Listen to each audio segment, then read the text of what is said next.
It is really cool because, you know, like, just like you said in the very beginning of this, the law of attraction, the secret, you know, like writing sticky notes on your mirror and saying it every day. And it's like, why isn't this working? You know?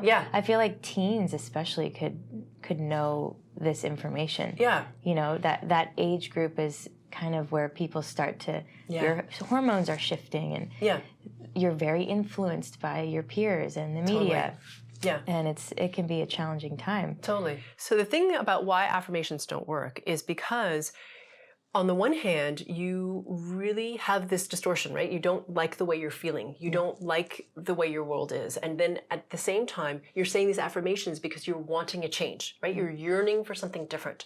So you have this polarization happening where you're trying to get away from where you are and there's no acceptance of where you are and you're not dealing with the source of the problem, right? The thing which is causing you to want to get away from yourself and have something different, which is the distortion pattern. Make sense? Yes. You have to handle the source of the problem, which is the distortion. Then, just as you said before, all of that starts to shift, right? And you start to feel different. And it's not like you set out thinking, well, gee, in the treatment room, I'd prefer to feel X, Y, and Z.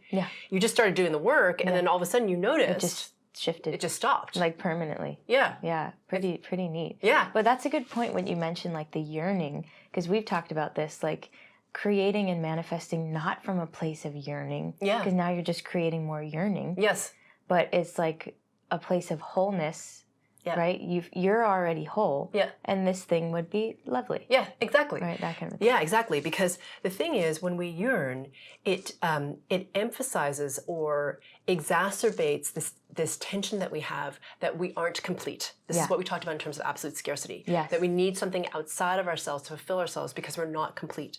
So when we have this sense of completeness, which comes from when your frequency resonance gets stronger, right, and rises, what happens then is you realize at some point, it's all within. Like I have access to all of it. It's just that I want to amplify this particular frequency resonance that I'm experiencing right now.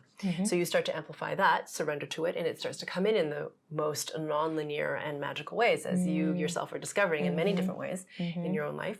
So that's the thing. When you have the attachment, it's not the desire, it's the attachment which causes the yearning. Right. We can desire. There's nothing wrong with desiring things. Exactly. But thinking you need that thing to complete you, that's the issue. That's the issue. Or trying to control things because you have so much fear. Right? That you're trying to like make everything exactly the way you want it. Oh, that's a big one. That's a problem also. So desire and surrender. Yes. And raise your frequency versus thinking your thoughts and affirmations. Yes, that's kind of summing up what we've talked about so far. Yeah.